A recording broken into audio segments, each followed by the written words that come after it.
في راديو زمان كل اللي فات حيرجع تاني. دراما من زمن فات، برامج من زمن فات. إذاعة الجمهورية العربية المتحدة من القاهرة. الفراشة القاتلة، التأليف الدرامي والحوار محمود فرج، إخراج مصطفى محي الدين. ما قلتليش يا مديحة، رأيك ايه؟ رأيي؟ في موضوع حسام؟ حضرتك عارفة يعني ان مفيش قدامي غير كام شهر على امتحان البكالوريوس. كلميني بصراحة. اولا انت عارفة الشاب ده كويس، وثانيا دول جيراننا اللي معاشرينهم بقالنا سنين من يوم ما جينا هنا في حي المنيرة. وانا يا بنتي مش بضغط عليكي، انا كل ما في الموضوع اني عايز اسمع رأيك. ماما بقول لحضرتك نسيب الموضوع ده شوية. ليه بقى؟ احب اعرف في سبب تاني غير حكاية البكالوريوس دي؟ لو كان عندك اي اعتراض قوليلي يا بنتي عليه، انا امك. اصل يا ماما الحكاية دي جت بسرعة، موضوع الجواز ده عايز تراوي وتفكير، وبرضه لازم البنت تاخد وقتها عشان تشوف الشخص اللي هترتبط بيه، وخصوصا طبعه واخلاقه وحاجات كتير يا ماما انتي ادرى بيها مني. بس هو ملوش ذنب في انه يستنى المدة دي كلها. انا خلاص مادام ده رأيك هقول للست جليلة والدته اللي تشوفيه يا ماما. يعني ده رأيك النهائي؟ ماما من غير ما تتضايقي ومن غير اي حساسيات، انا ملاحظة انه بيميل لاختي سلوى. بتقولي ايه؟ بيميل لمين يا مديحة؟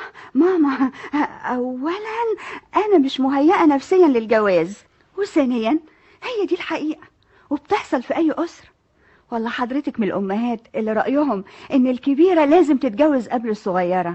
واحاسيس حضرتك دي بقى قدر حسام راخر يحسها؟ اعتقد يا ماما، وللأسف يعني هو كل ما يكون عايز يقابلني عشان نتكلم او نتفاهم بكون مشغولة. وسلوى بقى هي اللي بتقابله بذلك، مش كده؟ ده بحكم وجودها في البيت طبعا، من غير اي نوايا سيئة. يا خسارة يا خسارة يا سلوى. تعرفي لو كانت اختك دخلت الجامعة كانت بقت حاجة تانية خالص. هي يا ماما اللي فضلت القعاد في البيت بعد الثانوية العامة. انا فاهمة ايه اللي تقصديه. والله يا ماما والله ما اقصد حاجة وحشة، هي دي الحقيقة، واعتقد ان سلوى عندها الرغبة للجواز من حسام. للعلم بقى الشاب ده ما فيهوش اي حاجة تتعيب، وعلى كل حال نشوف الايام هتوصلنا لحد فين. مديحة ما وصلتش برضو يا أنسة سلوى؟ زمانها جاية، هي بس راحت لغاية المكتبة عشان تشتري كتاب في القانون التجاري. أصل كلية التجارة يعني ما هياش الكلية المتعبة قوي، ده ليسانس الحقوق الواحد خده من كلية الشرطة زائد العلوم العسكرية، ولا انشغلش زي أختك مديحة بالشكل ده. أصلها عاوزة تاخد امتياز في البكالوريوس. امتياز؟ ليه؟ هي يعني ناوية تتوظف؟ والله يا كابتن حسام أنا معرفش نوايا مديحة إيه، أصلها كل يوم بحال. ده يمكن تالت أو رابع مرة تديني فيها ميعاد ولا تجيش. خليك طويل البال يا كابتن، بكرة كل حاجة تتصلح والحال يبقى عال. تفتكر يا سلوى ولا المسألة غير موضوع البكالوريوس والامتياز ده؟ ما اعتقدش. انت عارفة طبعا انا اقصد ايه يا انسة سلوى. ما اظنش اللي بتفكر فيه ده صحيح. انا اعرف مديحة اختي كويس قوي. هي يعني لو كانت مرتبطة بحد تاني كانت هتقولك؟ صدقني كانت هتقولي على طول. امال بس تفسري بايه تجاهلها ده واهمالها لكل ميعاد ارتبط فيه معاها؟ لكل غايب حجته يا كابتن، وقالوا في الامثال الشك يحيي الغرام. انسة سلوى. افندم يا كابتن. تسمحي تبلغيها عني ان انا خلاص زهقت، والافضل بقى انها تصارحني وتصارح نفسها بالحقيقة. الله الله الله، ايه اللي جرى يا كابتن؟ ما توصلش الموضوع للدرجات. انا خلاص زهقت يا انسة سلوى، ورايح ابلغ امينة هانم علشان تشوف لنا حل. يا ابني اللي انت فاكره ده غلط، مش سليم ولا له اي اساس من الصحة. صدقيني هي دي الحقيقة يا امينة هانم. هي لما تقول إنها عايزة تاخد البكالوريوس بامتياز ده تلام عليه؟ لو سمحت كفاية انها تربط انسان بيها الشهور دي كلها من غير داعي. انا جيت لحضرتك في الوزارة كم مرة عشان اقولك انا مش مرتاح للوضع اللي انا فيه ده. معلش، برضو لازم تصبر شوية يا حسام. انا مستعد اصبر، بس يكون فيه بينا صلة وتفاهم عشان الارتباط ده، ولا هي صرفت نظر وخلاص؟ أبدا، ده بس متهيألك عشان الموضوع اتأخر شوية. أمينة هانم، الأنسة سلوى هي اللي دايما تردد قدامي نفس الكلام ده. يعني ايه؟ بدي افهم. يعني على طول سلوى بتبيح الأعذار لمديحة وتقول لي نفس الكلام اللي حضرتك بتقوليه دلوقتي. يا أمينة هانم، الأنسة مديحة مش شعر بيا خالص، أما يعني الأنسة سلوى هي أقرب ليا. تقصد ايه؟ بكل صراحة كده يا أمينة هانم، إذا ما كانش في عند حضرتك مانع، وطبعا لسه ما فيش حاجة رسمية تمت بيني وبين الأنسة مديحة، اسمحي لي إن أنا أطلب منك إيد الأنسة سلوى. ايه؟ انت فاجئتني يا كابتن حسام. أنا بحمد ربنا إن حضرتك تعرفيني كويس وتعرفي كل أسرتي، وأنا هكون سعيد جدا لو حضرتك وافقتي، وإذا ما وافقتيش برضو يا أمينة هانم أنا مش هزعل ولا هتضايق. كل اللي أنا بدور عليه إن ما يكونش فيه ضغط على الأنسة مديحة علشان توافق على حاجة هي مش راضية عنها. الله، وعرفت منين إنها مش راضية عنها؟ كل كلمة، كل تصرف، كل ميعاد ظاهر منه إن موضوع جوازنا ما هياش راضية عليه أبدا. أظن دي حاجة واضحة زي الشمس يا أمينة هانم. وبرضو خدي رأي الأنسة مديحة والأنسة سلوى، وأنا هستنى رأي حضرتك، وأمل كبير يا فندم إنك تحققي لي حلم حياتي بالارتباط بالأنسة سلوى. على كل حال يا ماما، برضو لازم تاخدي رأي سلوى في الموضوع ده. يعني انت موافقة على رأي حسام؟ طبعا طبعا يا ماما، لأنه شاب كويس وخسارة نفرط فيه. وأنا يا ست الحبايب بعد ما أخد البكالوريوس بامتياز رايحة أفكر في الجواز، بس أرجوكي ما تتضايقيش مني. ده وضع مش سليم يا مديحة. الجدع يدخل علشان يخطب واحدة، ولما ما ترضاش يطلب التانية، الناس تقول علينا ايه؟ ناس مين يا ماما؟ هو لسه حصل حاجة؟ ده احنا لسه ما وصلناش حتى للشبكة، هيقولوا ايه يعني الناس؟ انت واخدة المسألة ببساطة قوي يا ست مديحة. يا ماما يا ماما، خلينا ناس عمليين. الشاب كويس ومن عيلة محترمة، وانا واثقة ان سلوى هتوافق. وجبت حضرتك الكلام ده منين بقى؟ طيب اسأليها وشوفي، وهتقولي مديحة قالت. وإذا رفضت؟ مش هترفض يا ماما، صدقيني انا حاسة بسلوى كويس قوي. اللي تشوفيه يا ماما. يعني انت ما عندكيش مانع يا سلوى؟ بصراحة هو شاب مهذب وعلى خلق. صحيح يا بنتي، كل شيء اسمه نصيب، لكن كلام الناس مش هنسلم منه يا سلوى. انتي ولا مؤاخذة يا ماما، اخدتي رأي مديحة في الموضوع؟ مديحة هي اللي مشجعاني يا بنتي، وبتقول الشاب ده خسارة نفرط فيه. لكن المهم انت يا سلوى ما عندكيش اعتراض؟ انت ما بترديش ليه؟ خلاص، السكوت علامة الرضا، يبقى على بركة الله.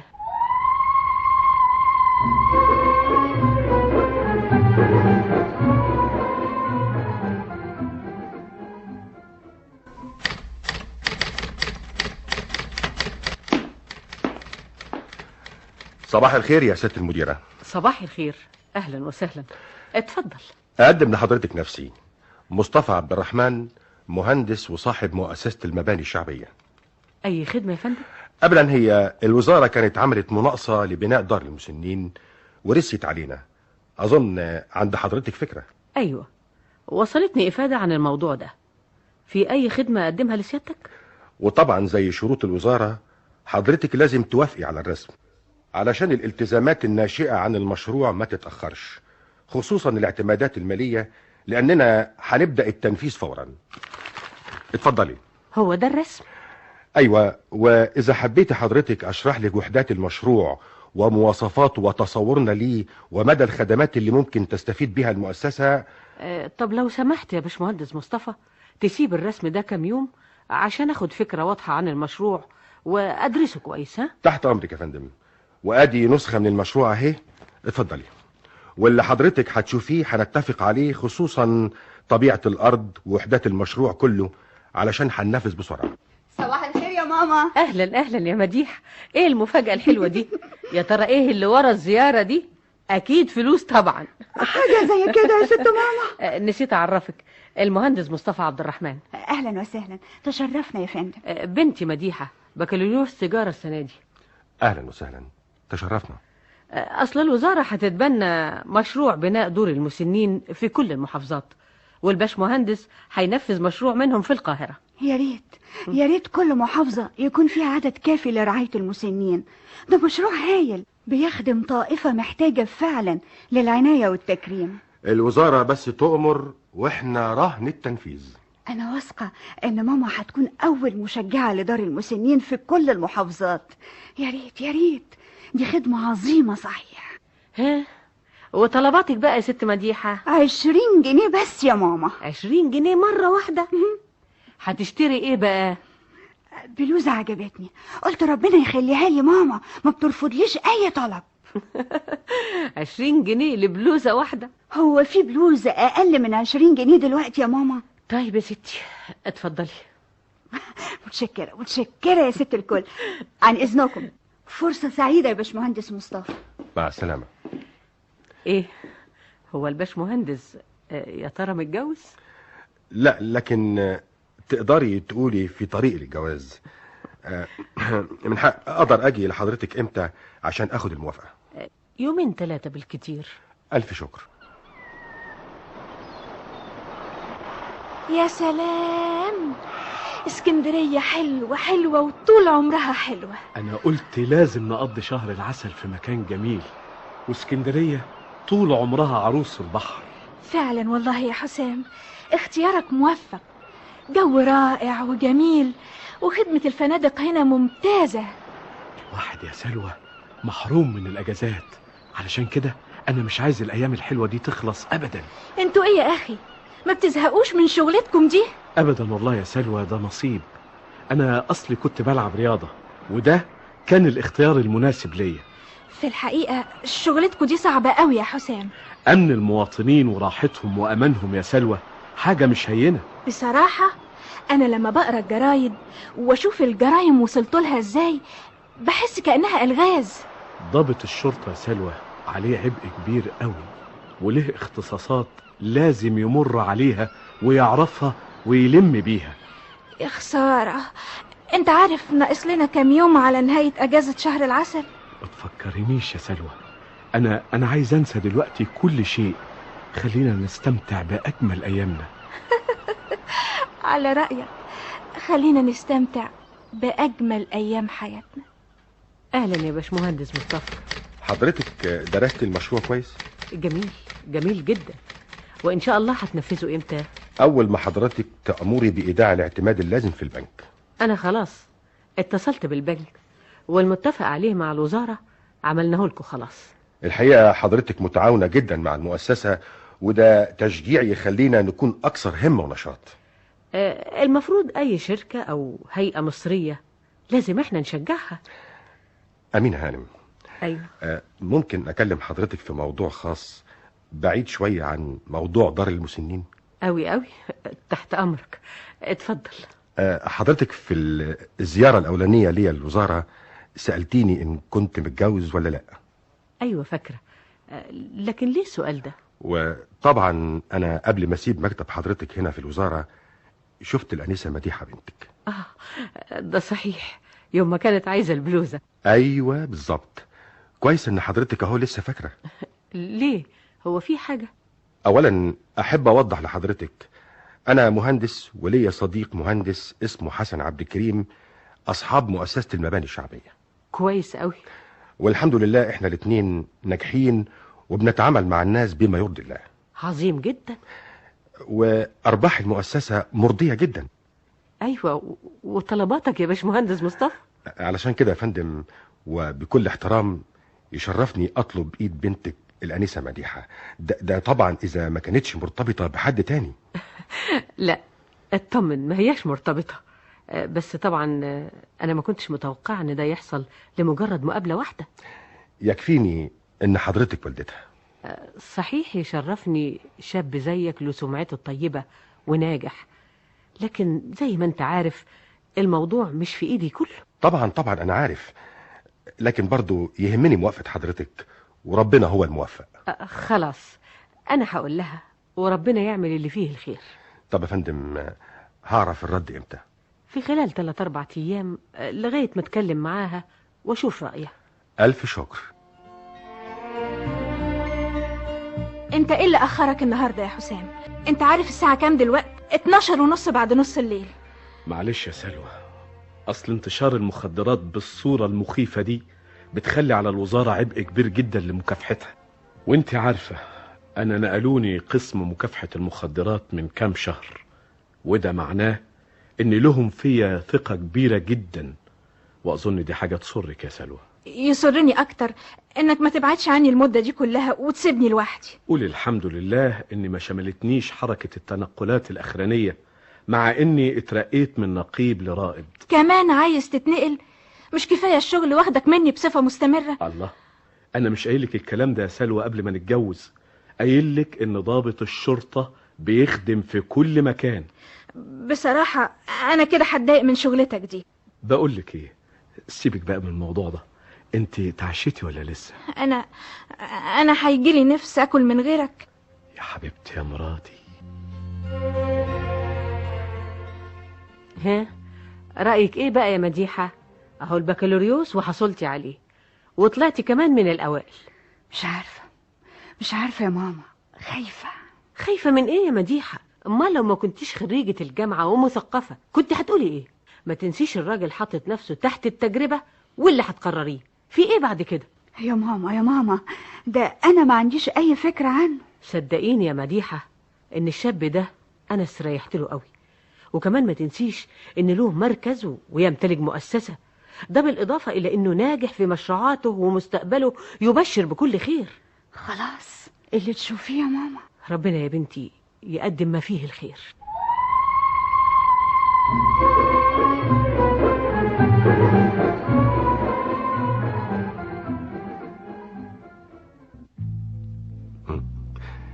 ايه رايك يا مديحة في رحلة شهر العسل دي؟ الله، فرنسا طول عمرها بلد الهدوء والجمال. لازم تشوفي العالم يا مديحة، وشوفي كمان ايه اللي لازمك علشان تشتري كل اللي انت عايزاه. وبرضه لازم اجيب حاجة لسلوى. طبعا دي ما تتصوريش كانت متأثرة قد ايه واحنا بنحط رجلينا في الطيارة. وحسن صاحبك كمان كان واضح عليه وهو بيودعنا.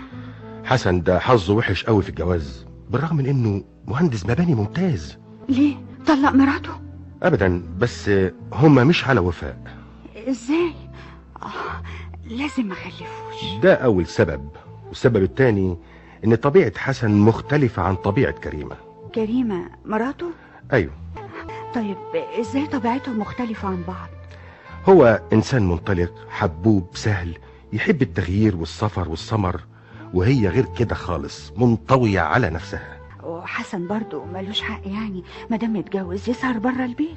اصل شغلتنا بتضطرنا احيانا اننا نقابل رجال الاعمال واصحاب العقود اللي احنا متفقين معاهم في نادي، في كازينو، في لوكاندا، علشان نعرف نتكلم معاهم على حريتنا، وده طبعا بيكون عادة بالليل. طيب ما هو ضروري كريمة تفهم طبيعة عملكم وتتأقلم معاه.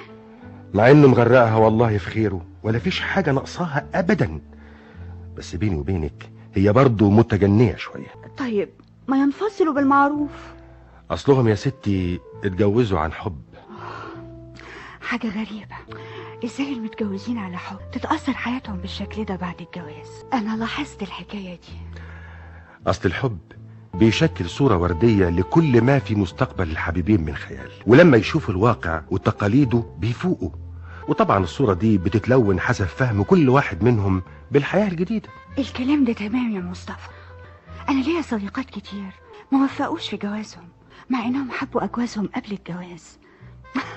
ما قلتليش يا باشمهندس بعد باريس على فين؟ قدامنا رحلة لسه طويلة، روما ولندن وجنيف، او اي بلد ليك رغبة تشوفيها. ربنا يخليك ليا يا اجمل باشمهندس في الدنيا، ولا يحرمنيش من رحلاتك اللذيذة. ربنا يقدرني ان اسعدك يا مديحه. يا لطفي، انت مش هتيجي معايا المطار نستنى الباشمهندس مصطفى والست حرمه؟ تحت امرك يا سعاده البيه. الحمد لله ان المركب اللي فيها طلبيه رومانيا وصلت، بس اتاخرت يوم في المينا. صدفه كويسه علشان نستقبل الباشمهندس وحرمه، ويا ريت تسيبنا استلم البضاعه دي لوحدي من غير ما حضرتك تتعب. لا، اهي فسحه، وبعدين في اجراءات انا لازم اعملها بنفسي في الجمرك. الباشمهندس مصطفى رامي عليا حمل استلام الحاجات المستورده من الخارج. ما هو طول عمرك يا باشمهندس حسن وانت مختص بالحاجات دي. بس بصراحه اللي انا ملاحظه دلوقتي ان البضاعه المحليه عندنا ابتدت توازي الحاجات المستورده، خصوصا في مستلزمات العماره. اصل اصحاب العمارات الكبيره عاوزين المستورد مهما كان السعر. ما تنساش يا لطفي بكره من بدري تحضر العربيه الكبيره علشان نوصل مستريحين. ان شاء الله يا سعاده البيه.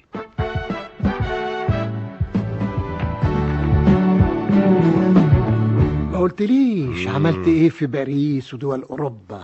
ها؟ اظن كانت رحله عسل ممتعه.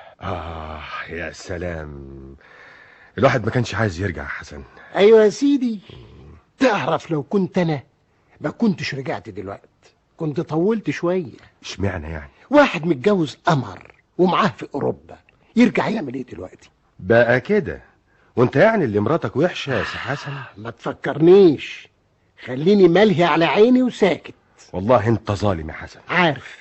عارف يا سيدي ان انا ظالم ومفتري كمان، بس الموضوع ده بقى انا ما بحبش اتكلم فيه وانت عارف. اقول لك خلينا يا سيدي بباريس احسن. اظن المدام جابت شيء وشويه طبعا. شوف بقى حرم الباشمهندس مصطفى عبد الرحمن تطلع مين يا عم؟ يعني انت عايزها ترجع وايديها فاضيه؟ بيني وبينك كده يعني وصلت ارقام المدفوعات قد ايه؟ كتير والله يا حسن بالنسبه للحاجات اللي جبناها. من الحق، هو الكابتن حسام جوز اخت مدام مديحه هو اللي كان مستنيك يوم وصولك في المطار. ليه؟ لا بس شاب شيك قوي والست بتاعته اشيك. ما هو مديحه ما نسيتهاش، جابت لها زي ما جابت لنفسها تمام. ده شيء ضروري. ما قلتلكش المركب الروماني هتوصل السويس بكره ان شاء الله. حضرتك طبعا اللي هتخلص الاجراءات في المينا. وانا اقدر اكسر اوامر الرئاسه؟ الصبح هوصل انا ولطفي المينا، وانت بقى خليك انتسجم الكام يوم دول جنب المدام. ربنا يوعدنا يا سيدي. على فكره ليك عندي هديه حلوه من باريس. شكرا يا جميل.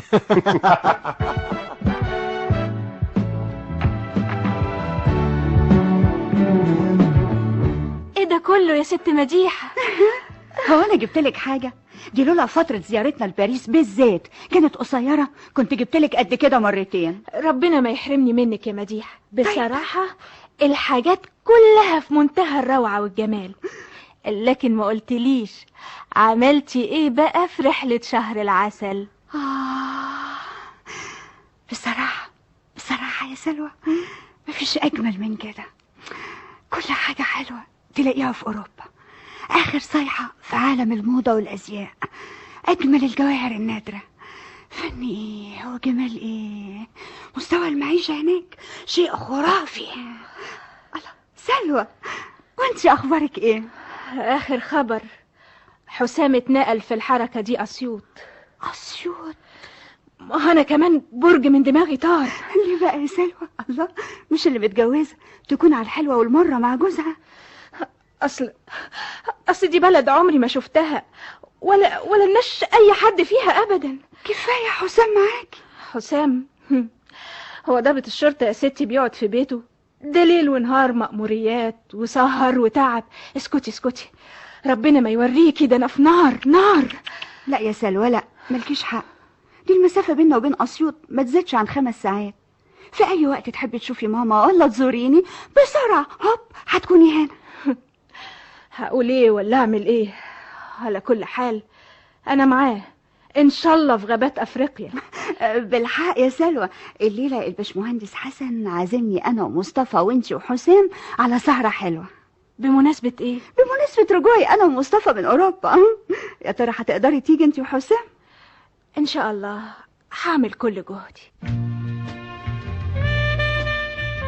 انستونا وشرفتونا يا كابتن حسام. انا بشكرك جدا يا باشمهندس حسن على الدعوه اللطيفه دي. على فكرة يا كابتن حسام، ايوه، حسن بيه ده بقى مزاجه السهر والأنس والفرفشة. يا ريت بس تسمح ظروف الواحد علشان يسهر وينبسط. لما ترجعوا مصر يا حسام بإذن الله هيكون لكم مطرح معانا على طول. اوعى تحمل هم يا كابتن حسام، انا خبير ومتخصص في الحاجات دي. حلوه قوي الموسيقى الراقصه، ما يلا بينا نرقص شويه. ترقصي يا سلوى؟ يلا. ترقصي يا مديحة؟ مفيش مانع. انا ذنبي ايه يا رب يتحكم عليا بالذل ده ليه؟ معلش راح تتعدل برضه يا حسن. هتتأخر الليلة دي برضو يا حسام؟ والله احنا طالعين مأمورية مهمة قوي الليلة دي يا سلوى. يعني هتتأخر برضو؟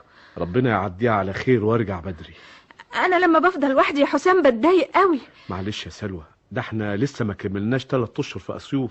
ايوه بس انا هنا لوحدي وماليش اي صلة بالسكان ولا اعرفش حد منهم. حاولي يا سلوى، حاولي انك تتعرفي على حد من الجيران، اهو برضو تتسلي شوية. بصراحة انا ناوية اسافر بكرة اشوف ماما ومديحة، ولا انت عندك اعتراض؟ لا ابدا. ناوية تقعدي قد ايه؟ اهو 3-4 ايام. طيب الصبح هروح معاك المحطة علشان اقطع لك التذكرة واوصلك. زهقت قوي يا ماما من اسيوط. سبحان الله يا سلوى، انت لحقت يا بنتي؟ معقول تفضلي تقولي لجوزك باستمرار تعبانة ومتضايقة وعايزة اسافر مصر؟ تفتكري ده صح؟ يعني هعمل ايه؟ ده انا زي المسجونة بكلم نفسي، وحسام في شغله اهو بيسلى، لكن انا اعمل ايه؟ تعملي ايه يعني ايه يا سلوى؟ هو مش كل ده كان بخاطرك وكنت عارفة ان حسام ظابط وان وراه مسؤوليات؟ ايوه بس ما كنتش اعرف ان العيشة هتبقى بالشكل ده، دي عيشة تأثر العمر. ما احبش اسمع منك الكلام ده يا سلوى، وكفاية ان في خلال 3 شهور جيتي مصر 3 مرات. انا حاسة يا ماما ان انا مش هقدر استمر. ازاي ما تقدريش تستمري؟ يعني ايه يا سلوى؟ يعني زي ما حضرتك شايفة، كل ما افكر اركب القطر عشان ارجع بتركبني العفاريت، وزي ما تكون حاجة بتشدني عشان ما اروحش. سلوى انت ما بقيتيش صغيرة عشان افهمك. انت عارفة ان المرحوم ابوكي كان قاضي، وكان كل شهر له جولة في بلد شكل، وكنت انا ببقى لوحدي وفي بيت كبير وعريض، وعمري ما فكرت التفكير بتاعك ده ابدا. اهو كان بيرجع بعد يوم والتاني، لكن انا بقعد بالشهور لوحدي. على فكرة يا ماما، مديحة كلمتني في التليفون وعاوزاني الليلة نتفسح شوية. انا هروح يا ماما، احسن زهقانة قوي. على راحتك يا سلوى.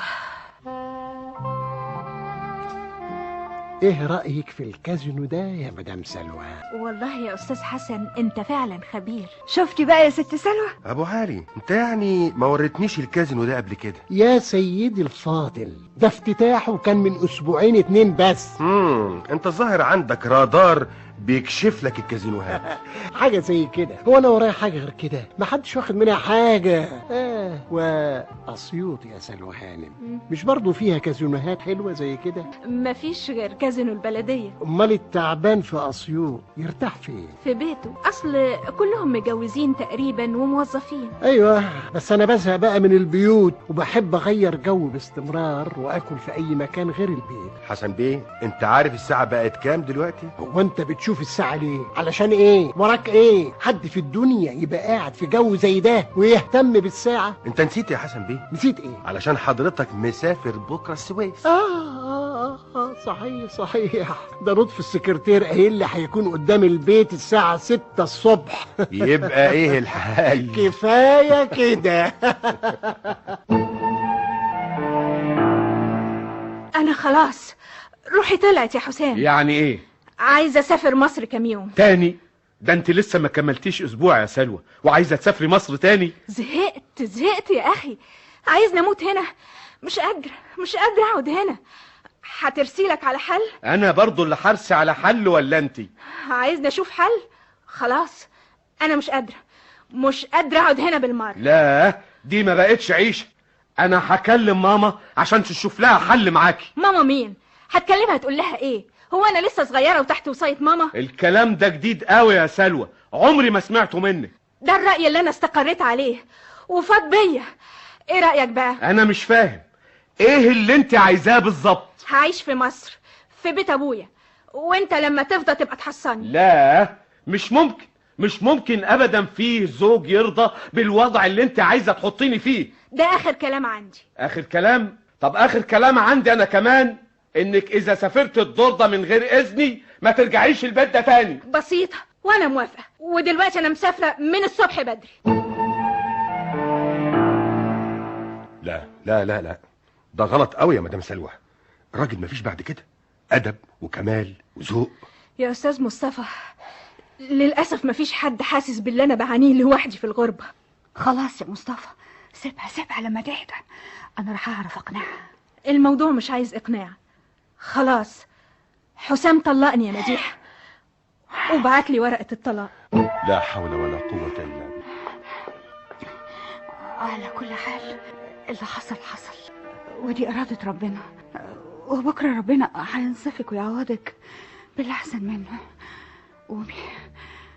قومي يا سلوى نتفرج على الفيديو شوية. لا لا لا لا، خليني هنا، أنا ماليش مزاج. طيب بلاش قومي نتمشى شوية بالعربية عشان أعصابك تهدى. لا ماليش نفس. سلام، حد يصدق ده يحصل بالسرعة دي؟ نصيبي كده يا مديحة. بس كان رأيك في حسام غير كده من الأول. كان هبل وعبط، كنت صغيرة وما بفهمش حاجة، ثم أنا ما اعترضتش عليه. الله، أمال اعتراضك كان على إيه؟ العيشة اللي أنا كنت فيها والمر اللي أنا كنت شارباه لوحدي في الغربة. خلاص يا سلوى، بلاش نجيب السيرة دي تاني. يلا يا سلوى عشان نفرفش شوية. عملت ايه يا حسن؟ كل شيء تمام، المركب وصلت في ميعادها لأول مرة، والحمد لله إجراءات الجمرك الدور ده كانت سالكة. انت سلمت دار المسنين اللي اتفقنا عليها مع وزارة الشؤون الاجتماعية؟ 2 3 بالكتير، وكل شيء هيكون أنسطة، وهروح بنفسي لأمينة هانم علشان أوديها الدار. انت ايه اللي تقصده؟ عايزني أبوح باللي في نفسي كله؟ اتفضل بوح. ايه رأيك لو أكون عديلك؟ ايه تكون عديلي؟ اه يا أخي عديلك. ليه؟ هو أنا مش زيك مهندس زي الفل أهو؟ دي تبقى مصيبة. الله يكرمك، يا سلام على ألفاظك الجميلة.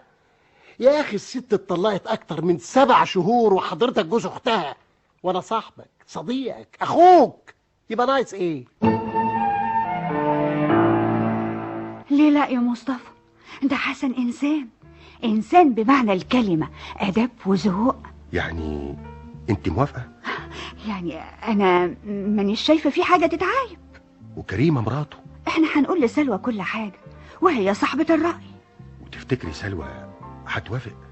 إحساسي بيقول يا مصطفى إن سلوى عاوزة تعيش الحياة اللي حسن بيعيشها، ومع ذلك نجرب، ما فيهاش حاجة. المهندس حسن ده إنسان كويس قوي صدقيني يا سلوى.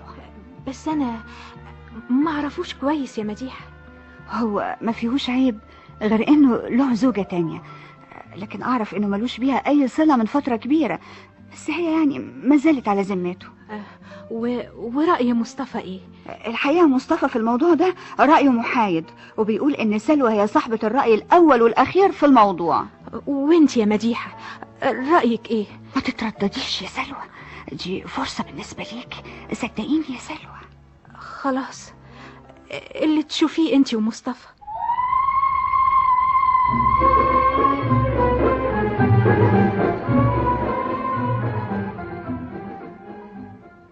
تعرفي يا سلوى، انت اجمل فراشة في الدنيا فزت بيها. انت شايف كده؟ صدقيني انا بكلمك من كل قلبي. للأسف انا ما خدتش حظ في الجواز، كان ينقصني انسانة تحس بيا واحس بيها. صحيح يا حسن، كل شيء اسمه ونصيب، ما حدش يعرف ربنا مخبيله ايه. صحيح، كله في علم الله. على فكرة، أجمل حاجة فيكي انك ذكيه قوي يا سلوى. انت فايق ورايق قوي يا باشمهندس. على طول وحياتك على طول. سلوى، ما تنسيش رحلة شهر العسل في أوروبا إن شاء الله. حسن، مادام المركب هتوصل الصبح ولازم انت اللي تستلم البضاعة، ما نروح بالعربية السويس ونبات لنا ليلة هناك ونرجع. ممكن قوي يا سلوى، بس أنا خايف أحسن تتعبي من المشوار ولا حاجة. ولا يهمك، اهو نتفسح بالمرة. يلا بينا، أهو لطفي اللي هيسوق العربية. وليه ما اسوق انا بنفسي؟ انت مش علمتني السواقة؟ بس أنا خايف عليكي من طريق مصر السويس. سلمها لله، يلا مفيش وقت. خلاص اللي تشوفيه.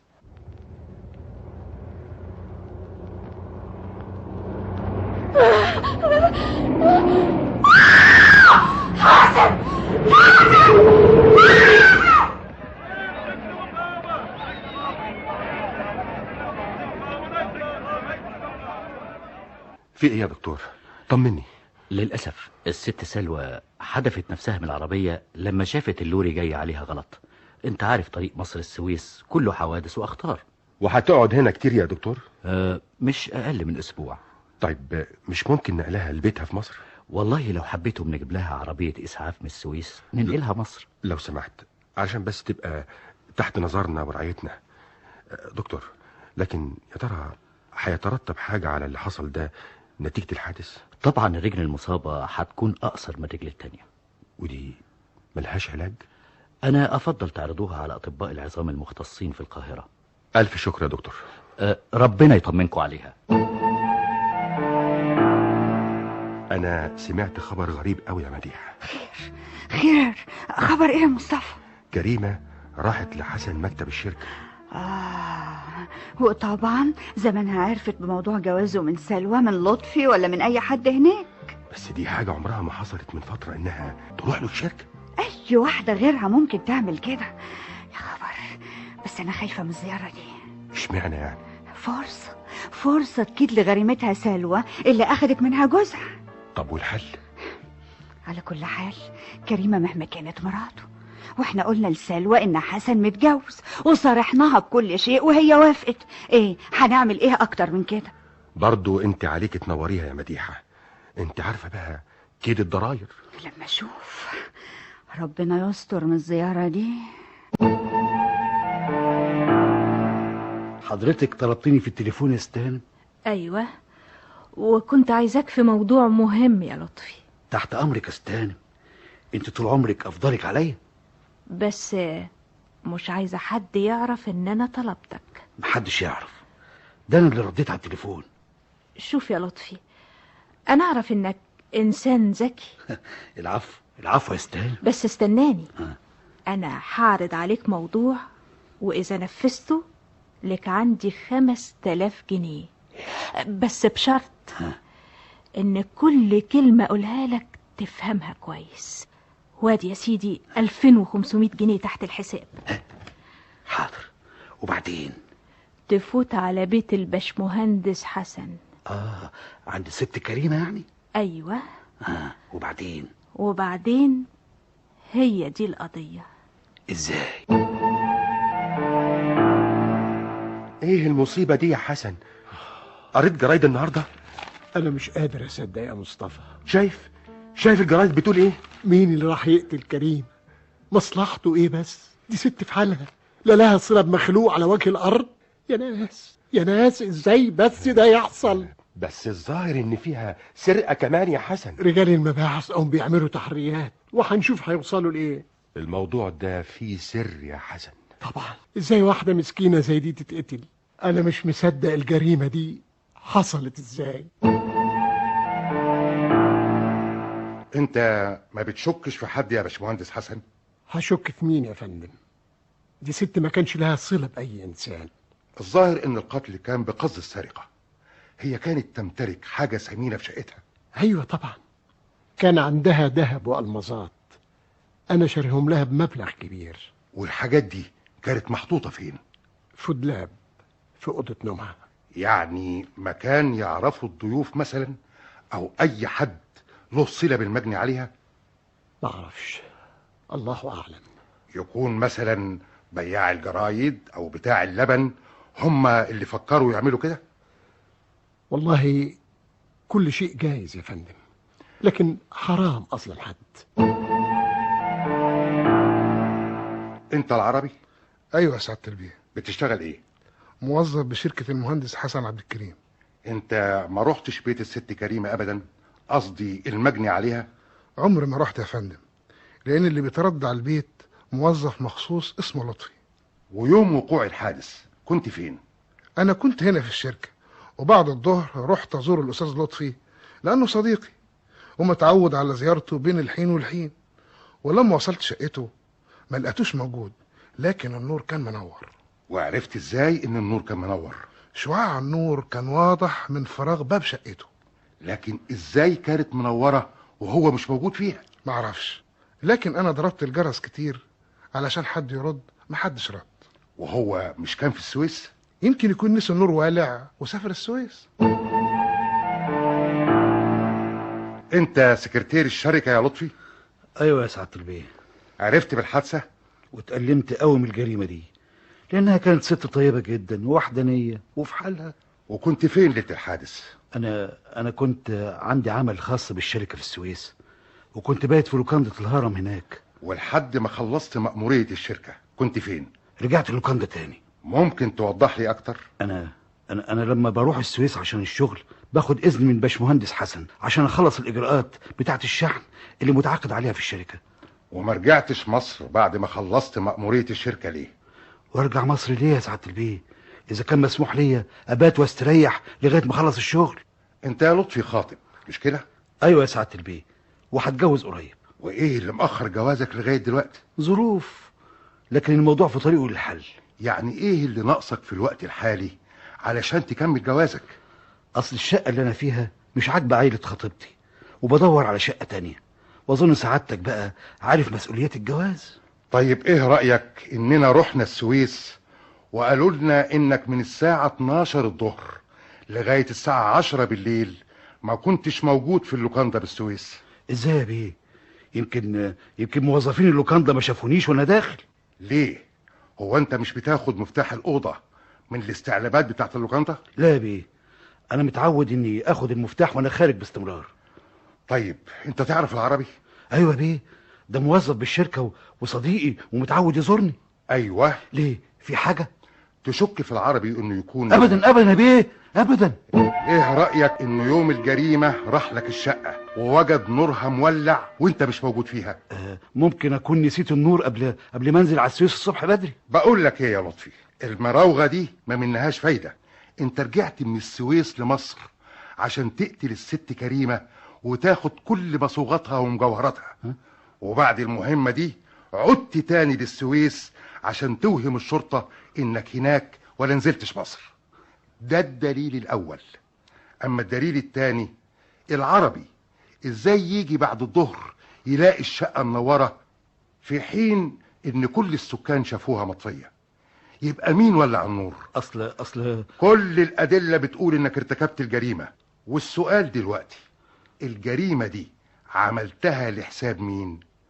مفيش فايدة، انت متهم. جاوب يا لطفي.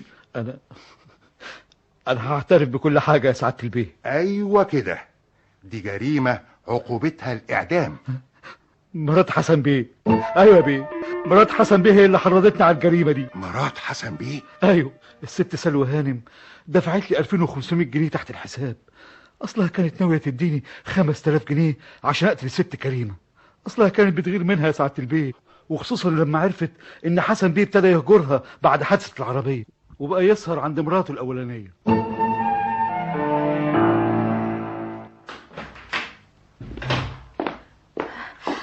الله، مين؟ حسام؟ ايوه حسام. فينك يا حسام؟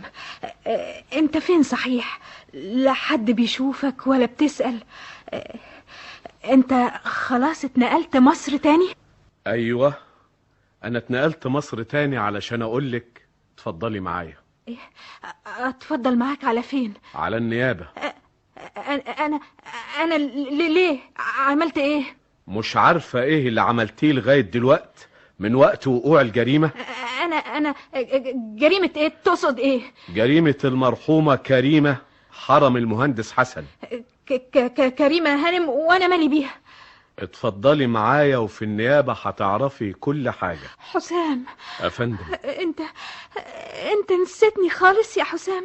لا، ما نسيتكيش أبدا، بس أنا ما بنساش الواجب يا سلوى هانم. لطفي اعترف بكل حاجة يا مدام. حسام، أظن ما انت شمتان فيا دلوقتي. صحيح انت فراشة جميلة، لكن للأسف فراشة قاتلة. اتفضلي قدامي يا مدام، العدل لازم ياخد مجراه. الفراشة القاتلة. صديقي المستمع، ودائما على لقاء مع سهرة أخرى. قام بالأداء والبطولة لطفي عبد الحميد، رباب حسين، سمير فهمي، تيريز دميان، مراد سليمان، رجيا محسن، مصطفى هاشم، علاء زايد، أسامة حسين، يعقوب عزيز. التسجيل والمونتاج فراج زايد. التأليف الدرامي والحوار محمود فرج. الفراشة القاتلة من إخراج مصطفى محي الدين.